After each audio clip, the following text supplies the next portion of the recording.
اور یہی نہیں, آپ سورہ نساء شریف 5واں پارہ پڑھیے, اللہ تبارک و تعالی ارشاد فرماتا ہے وَعَلَّمَكَ مَا لَمْ تَكُنْ تَعْلَمْ وَكَانَ فَضْلُ اللَّهِ عَلَيْكَ عَظِيمًا, سکھا دیا تم کو جو کچھ تم نہیں جانتے تھے, اور یہ تم پر اللہ تعالیٰ کا بہت بڑا فضل ہے. اور یہ علم جو ہے سکھا کے اللہ نے اپنے فضل کو جتایا کہ محبوب علم ہم نے آپ کو دیا ہے, لیکن یہ آپ پر اللہ کا بے پناہ فضل اور کرم ہے. لیکن یہ مولوی بدترین اپنے آپ میرے آقا صلی اللہ تعالیٰ علیہ وسلم کی شان میں گستاخی کرتا ہے اور خواب کا سہارا لیتا ہے. ایک تو اس نے بدترین خواب دیکھا, اور دیکھنے کے بعد جھوٹ گڑھ کے, جبکہ دیکھا نہیں, جبکہ یہ جھوٹ دجل اور فریب گڑھ کے اپنی کتاب میں لکھا. اس کے بعد کا جملہ سنیے کیا کہتا ہے, سبحان اللہ, اس سے رتبہ اس مدرسے کا معلوم ہوا, معاذ اللہ رب العالمین, کہ ہم نے وجہ تخلیق کائنات کو پڑھایا, اور اس کو یہ معلوم نہیں ہے کہ مولوی جو ہے کتنا بڑا جھوٹا ہے کہ اسی کی کتاب میں ہے. آپ اٹھائیے تحذیر الناس, مولانا قاسم نانوتوی جو ان کے قاسم العلوم ہیں, یعنی علم کو بانٹنے والے ہیں, یعنی ان کے مولوی علم کے بانٹنے والے ہیں, اور نبی کریم صلی اللہ تعالیٰ علیہ وسلم جو ہیں وہ علماء دیوبند سے علم سیکھنے والے ہیں, معاذ اللہ رب العالمین. وہ لکھتا ہے اپنے تحذیر الناس میں کہ اولین و آخرین کا علم جو ہے وہ رسول کونین میں مجتمع ہے. اب آپ بتائیے, اولین میں حضرت آدم علیہ السلام ہیں, اور آخرین میں خود نبی کریم صلی اللہ تعالیٰ علیہ وسلم ہیں. اب کل کائنات کا علم اللہ نے اپنے حبیب صلی اللہ تعالیٰ علیہ وسلم کو عطا فرما دیا. میں اس کے گھر کا حوالہ ایک اور پیش کرنا چاہوں گا. اشرف علی تھانوی جو ان کا حکیم الامت ہے, جس نے ایک کتاب لکھی, اس کتاب کا نام رکھا نشر الطب. وہ کتاب اس وقت میرے پاس موجود ہے.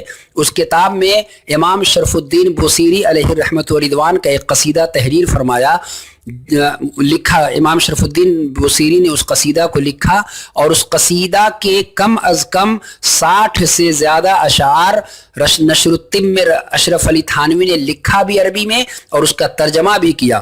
گویا کہ اس بات کی روشن دلیل ہے کہ اس قصیدہ پر اس کو کتنا بھروسہ, کتنا یقین اور کتنا اعتماد ہے. اور اسی امام شرف الدین بوصیری نے اپنے قصیدہ میں ایک شعر لکھا ہے کہ اللہ کے نبی صلی اللہ تعالیٰ علیہ وسلم کا جو علم ہے, لوح محفوظ کا جو مکمل علم ہے, وہ حضور کے علوم کا ایک حصہ ہے.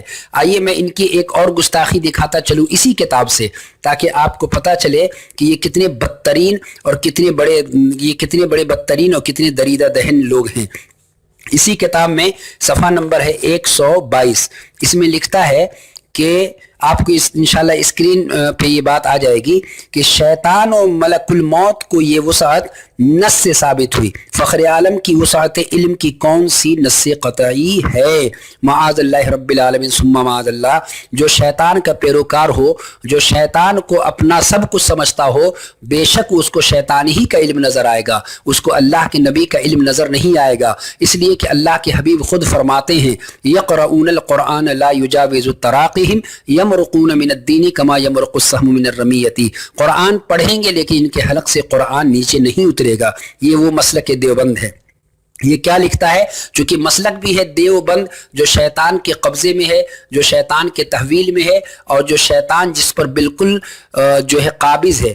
یہ لکھتا ہے رشید احمد گنگوہی کہ شیطان و ملک الموت کو یہ وسعت نص سے ثابت ہوئی, یعنی کہ جو شیطان کا جو علم ہے اور ملک الموت کا جو علم ہے وہ نص سے ثابت ہے, یعنی قرآن سے ثابت ہے. لیکن اس کی دریدہ دہنی کو دیکھیے, یہ کہتا ہے کہ فخر عالم کی وسعت علم کی کون سی نص قطعی ہے.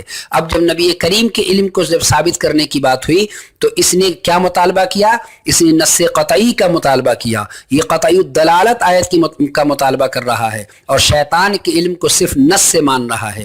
دوسری بات یہ ہے, اسی آیت میں معاذ اللہ رب العالمین اسی تحریر اور اسی عبارت میں یہ بات ہے کہ شیطان کا جو علم ہے اس نے نبی کریم صلی اللہ تعالی علیہ وسلم سے افضل مانا. اور دیکھیے کیسے مانا, اس میں لکھا ہے کہ وہ فخر عالم کی وسعت علم کی, یعنی اس میں کوئی بھی ایسا جملہ نہیں ہے جو یہ پتہ چلے کہ اس سے زمین کا علم مراد ہے کہ آسمان کا علم مراد ہے.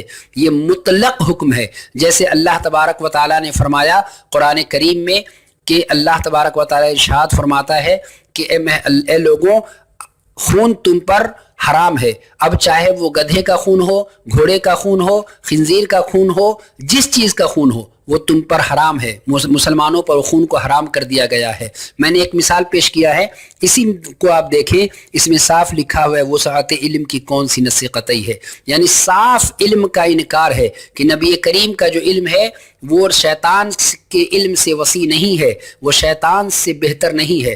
پہلے عبارت میں اس نے یہ لکھا کہ نبی کریم کو اردو مدرسے دیوبند میں پڑھائی گئی، اور پھر دوسرے ہی یعنی 100 صفحہ نمبر 122 پر اس نے اپنے دل کے تمام گندگی کو باہر کر دیا، اس نے اپنے تمام بدترین اور اس کی جو ان اکابرین جو دیوبند کے اکابرین ہیں جن کو گستاخی کرنے پر اور انگریزوں سے پیسہ ملتا تھا، انہوں نے صاف صاف جملے میں لکھ دیا ہے کہ فخر عالم کی وسعت علم کی کون سی نص قطعی ہے، معاذ اللہ رب العالمین ثم معاذ اللہ علمان والحفیظ۔ جبکہ نبی کریم صلی اللہ تعالی علیہ وسلم کا علم پاک وہ علم ہے کہ آئیے میں صرف 2 حدیث پاک آپ کو سناؤں۔ اللہ کے حبیب صلی اللہ تعالی علیہ وسلم فرماتے ہیں، کتاب العلم کی ایک حدیث ہے، میرے آقا فرماتے ہیں کہ دودھ مجھے پیش کیا گیا، میں نے دودھ پی لیا اور پھر میں نے دیکھا کہ وہ دودھ میری ناخون سے بہہ کے باہر نکل رہا ہے۔ حضرت فاروق اعظم رضی اللہ تعالی عنہ نے پوچھا کہ یا رسول اللہ، آپ جو یعنی کہ یا رسول اللہ اس سے آپ کیا مراد لیتے ہیں؟ آقا فرماتے ہیں میں اس سے علم مراد لیتا ہوں، اور آقا نے ایک جگہ اور فرمایا انا مدینۃ العلم وعلی بابھا، کہ میں علم کا شہر ہوں اور علی اس کے دروازہ ہیں۔ لیکن یہ شیطان مردود جس نے نبی کریم صلی اللہ تعالی علیہ وسلم کی شان پاک میں بدترین گستاخی کی، تو اے میرے مسلمان بھائیوں، میں آپ سے گزارش کروں گا کہ نہ آپ حق دیکھیں، آپ ان کی کتابوں کا مطالعہ کریں تاکہ آپ کے سامنے حق واضح ہو سکے اور آپ کو یہ پتہ چل سکے کہ نماز، روزہ، زکوٰۃ، داڑھی، ٹوپی، مدرسہ کے آڑ میں اور مدرسہ کا سہارا لے کے کس طرح سے دونوں عالم کے تاجدار شفیع معظم نور مجسم صلی اللہ تعالی علیہ وسلم کی شان میں گستاخی کی گئی ہے۔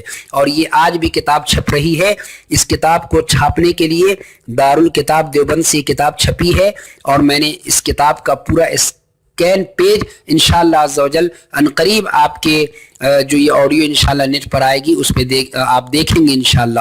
اور میں چیلنج کرتا ہوں کہ یہ دونوں عبارت اس کتاب میں اگر کوئی غلط ثابت کر دے کہ اس میں نہیں ہے تو میں 50,000 روپے دینے کو تیار ہوں، لیکن الحمدللہ دنیا نجدیت دم توڑ دے گی لیکن اس عبارت کو نہیں مٹا سکتی، اس لیے کہ یہ عبارت ان کے گھامڑ مولوی لکھ کے چلے گئے اور اللہ تبارک و تعالیٰ کی عذاب میں گرفتار ہو گئے۔ اللہ تعالیٰ سے دعا ہے کہ اللہ تعالیٰ حق پہچاننے کی ہمیں اور آپ کو توفیق عطا فرمائے۔ السلام علیکم ورحمۃ اللہ وبرکاتہ۔